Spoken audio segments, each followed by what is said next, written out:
So a few years ago, 3, 4 years ago, there was a wide belief among NFL general managers. If you polled all 32 NFL GMs and you asked them, given Tom, if you had two choices, Tom Brady, Aaron Rodgers, they gave you a choice to start the franchise with one of those two guys, who would you choose? Look at articles back about 3, 4 years ago and further beyond that. Most GMs would have chosen Aaron Rodgers. Why? Because his talent is certainly far more obvious than Tom. I've always said about Aaron, he's the greatest thrower of the football I've ever seen. He makes it look literally effortless. Moves in the pocket well, can make plays outside the pocket, occasionally can run a little bit, right? He's got a massive arm. He's deadly accurate, high football IQ. He's got multiple MVPs. Now he's got more MVPs than Tom. Most people would have chosen Aaron Rodgers. But funny thing is, Tom was winning all the Super Bowls. And again, the belief at that time by many in the media, I would say majority, but many in the media, well, it's because Tom's in a better system than Aaron Rodgers in New England, right? Because he's got Belichick, he's got the great defense, he's got the system, and he's getting to the Super Bowl every year and winning most of the time. Aaron Rodgers, the defenses aren't great and doesn't have much of a running game. It was always some sort of excuse.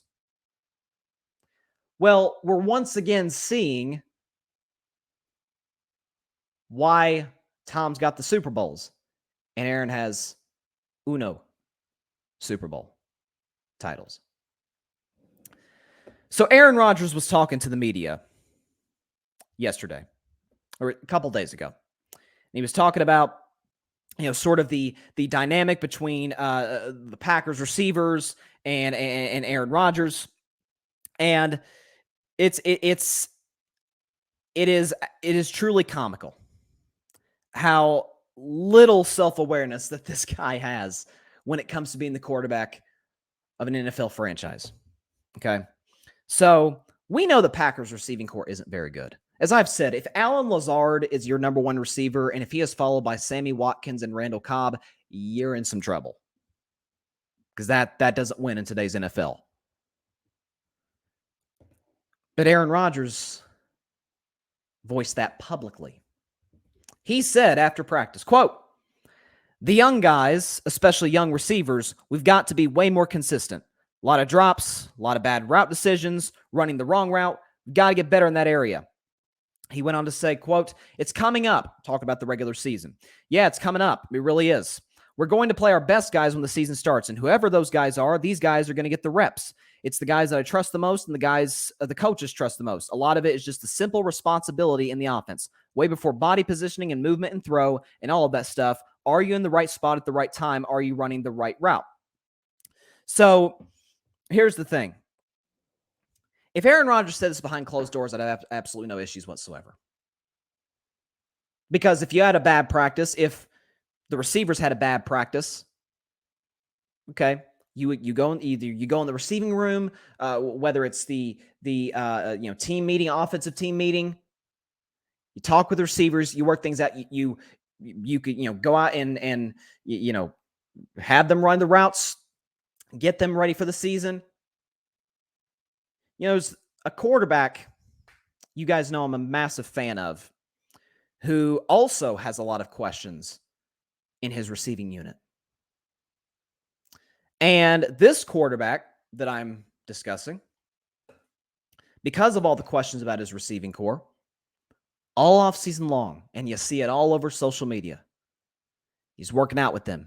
Went to the University of Miami, worked out at the practice facility, even worked out. He has a football field, a 50-yard football field at his own house, just so he can work with the receivers.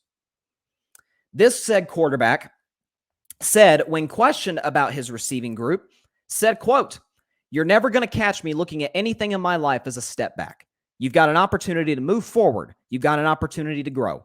If you don't do that, you're in trouble, and you've already lost to begin with.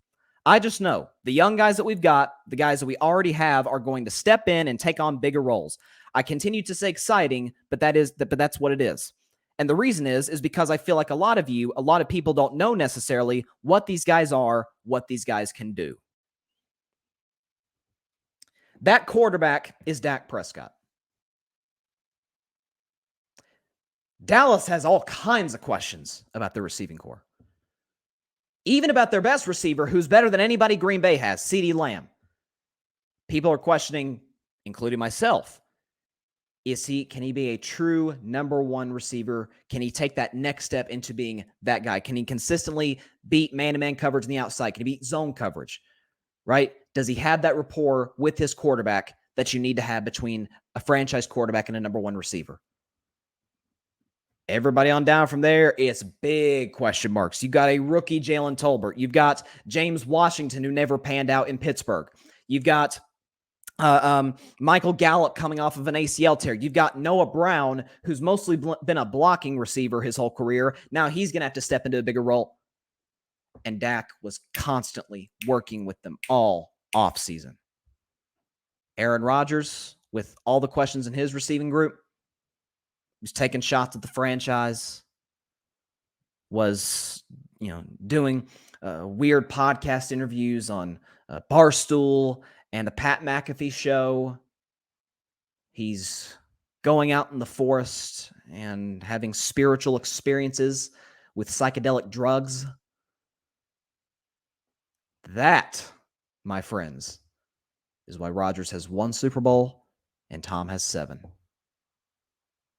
Every year. And it got on receivers' nerves. Every year, these young kids would go up to Tom Brady first practice of the year, whether it was like OTAs or training camp.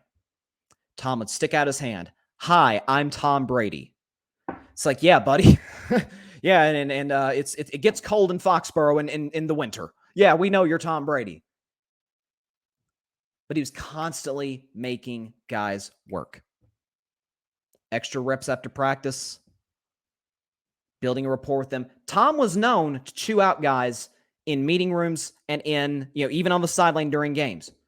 He never did it to the media.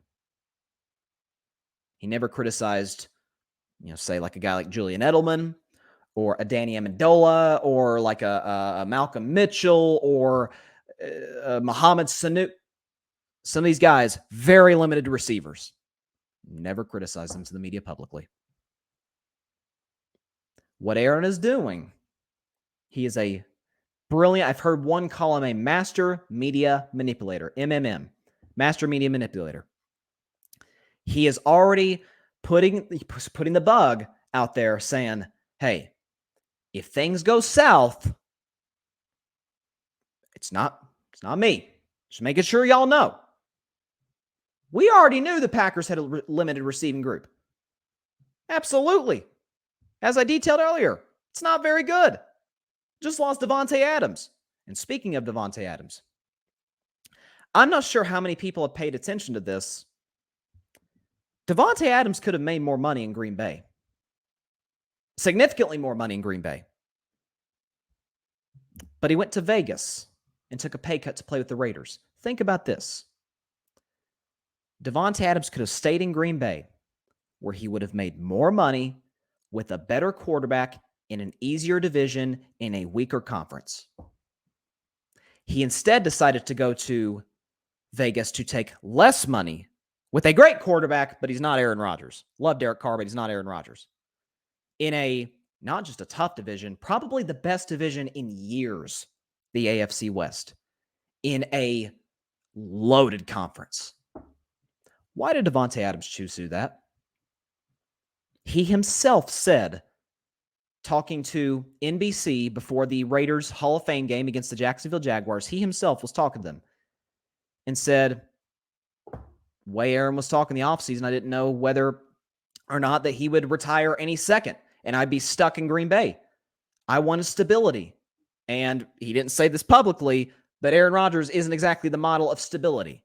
Every offseason, woe is me, again, taking shots at the franchise. I may retire. I may not retire. I don't need football. He said all of these things. Davante's like, man, screw this. Yeah, I can make more money here, but I want to win. I want to have a quarterback who's committed to the game. more than this guy. And so he chose Derek Carr and the Las Vegas Raiders. This is the reality of Aaron Rodgers. Thanks so much for watching the show on YouTube. Be sure to click that big red subscribe button and go check out the other clips and full shows of Carving It Up Live. Have a blessed day.